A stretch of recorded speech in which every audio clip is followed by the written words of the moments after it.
You should be I looked you guys up. I watched your videos, okay? Hi. Did my research. Jordyn Wieber. Right, Jordyn Wieber. Exactly. I followed you on Instagram today. Oh so. my gosh, yep, Yes. we got you. We got you.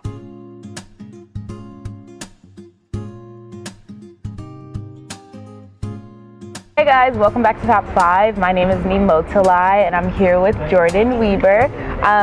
Can we start by you introducing yourself, just like I said your name, so your major, your hometown, and then what you did at UCLA? Okay, so I'm originally from Michigan, DeWitt, Michigan. It's a really small town. No one knows where that is. But I came out here for college. I just graduated from UCLA. I was a psychology major. And yeah, I was a gymnast. I don't know. That's pretty much the general stuff. Yeah, like the intro.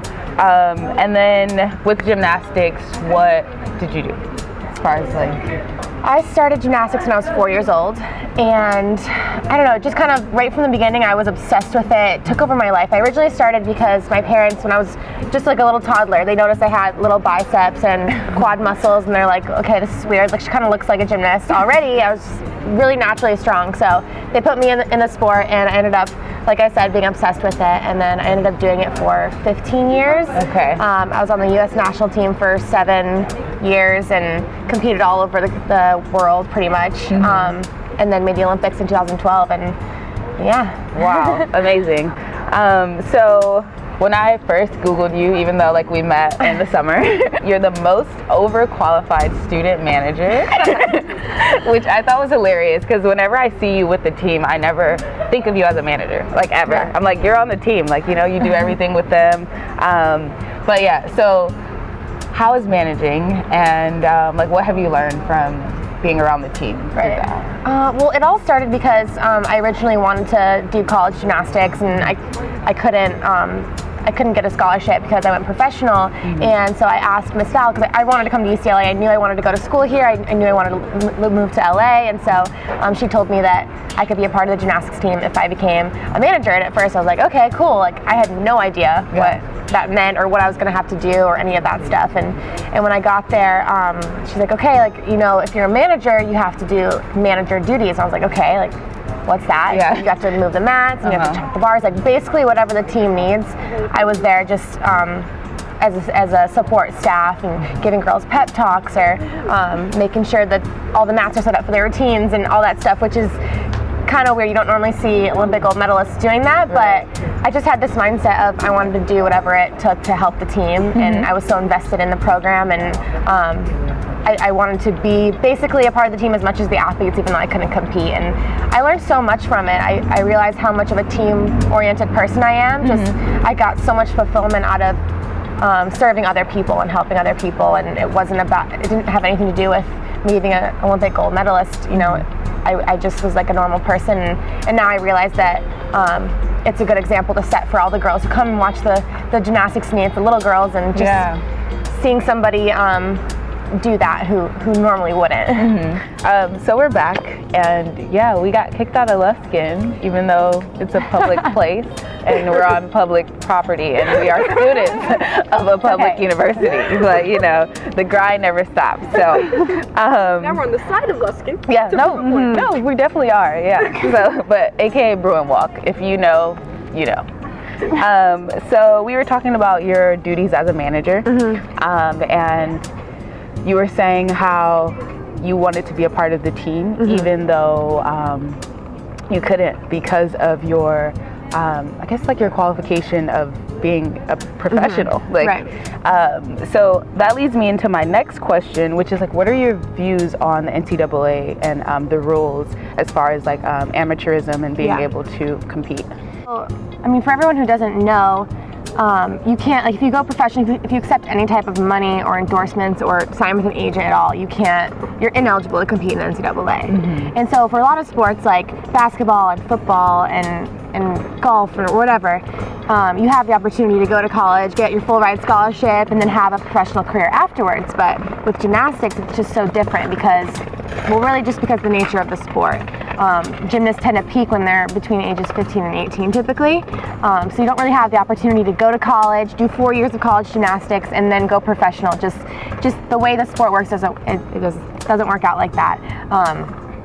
So yeah, after I won the World Championships, actually before the Olympics, I was getting calls from agents and sponsors asking if I wanted to go professional and accept that money. And it was a really, really hard decision to make, especially for a 15-year-old, because, you know, getting a full ride scholarship at a place like UCLA that's a really big deal, and that's that's a great thing to do. I mean, it's a great thing to do. It's a great opportunity, and but also being in commercials and having sponsors and having the opportunity to make money, like a 15-year-old doesn't typically make money. That's a really awesome opportunity as well. So it's a hard decision to make, and in the end, I ended up choosing to go professional. And then when I came to UCLA, that's why I couldn't compete. Okay.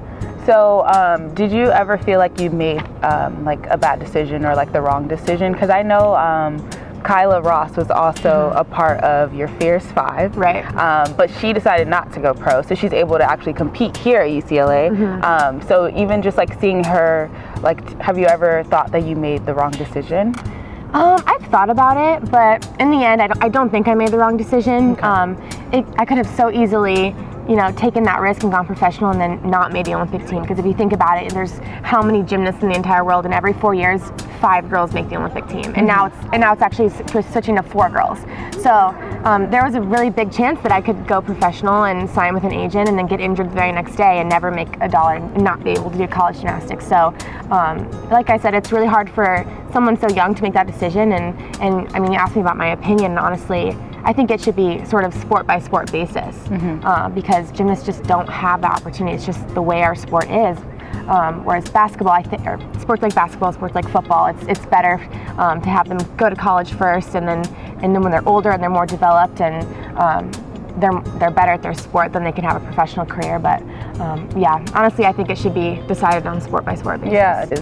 And even if we could come to college and just compete, like not even get a scholarship, just let us do flips. And, yeah, exactly. You know, compete for our school. Like we don't need the scholarship if we've gone professional, we've made the money. But I would just love to wear UCLA leotard and compete in Poly Pavilion and being a manager and being in there watching the girls and moving the mats for them. At first it was really hard because I wanted to be able to do that, and it stinks that the rules prevent girls from having both opportunities. But you were telling us a little bit before that now you are a coach.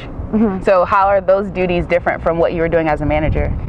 Right. So I was a manager for 3 years, and then my senior year, Miss Fowler, head coach, she came to me and she said, "We need a floor coach." And she asked me if I wanted to try it, and I was like, sure. And I honestly never thought, I was like, I don't want to be a coach. Like I never thought I would coach gymnastics ever, because I had enough of gymnastics for my entire life. Like literally in the gym starting at age 4, and then I haven't even gone like more than a week without being in the gym.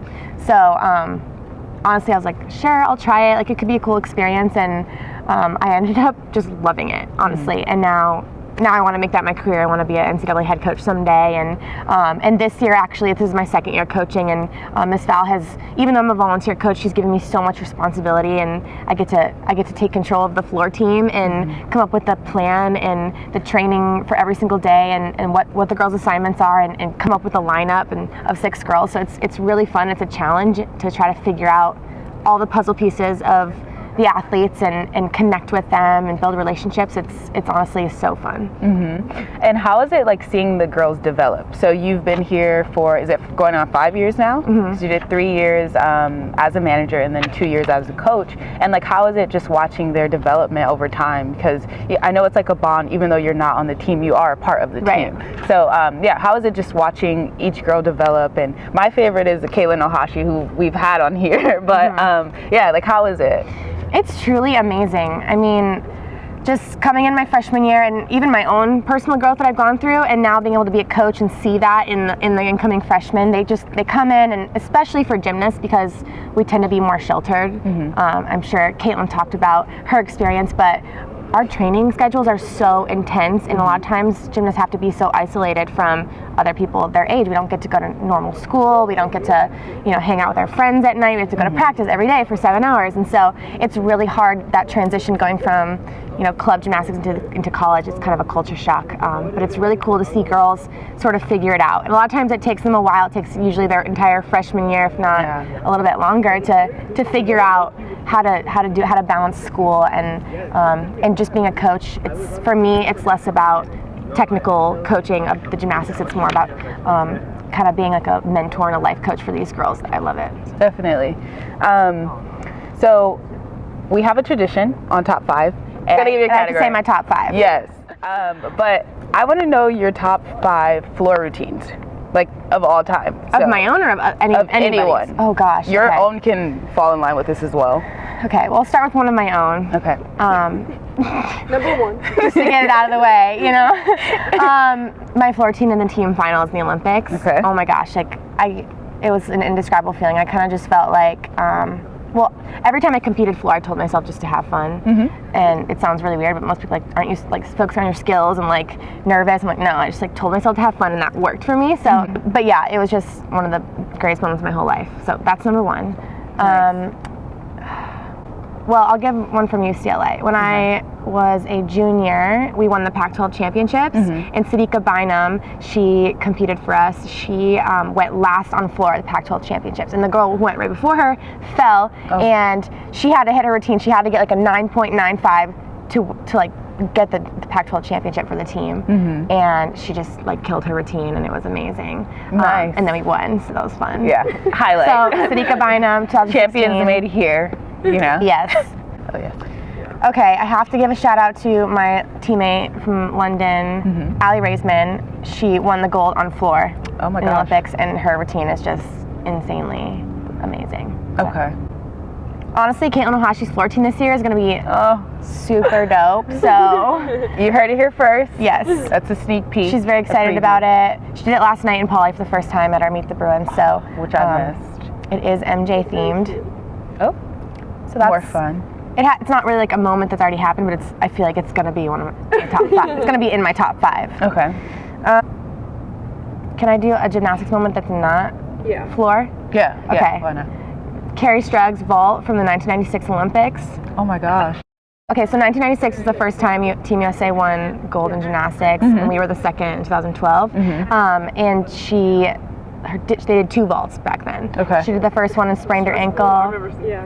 She did the first one, sprained her ankle. The second one, she did it and landed on one foot, and they won the gold. So Oh my that gosh. was a pretty amazing moment. It's very iconic. And Thank you, Jordyn Wieber, welcome. for coming. Thanks for Oh my having gosh, me. so excited.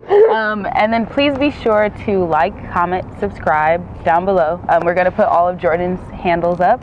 And we cannot wait to see you guys next time. Bye.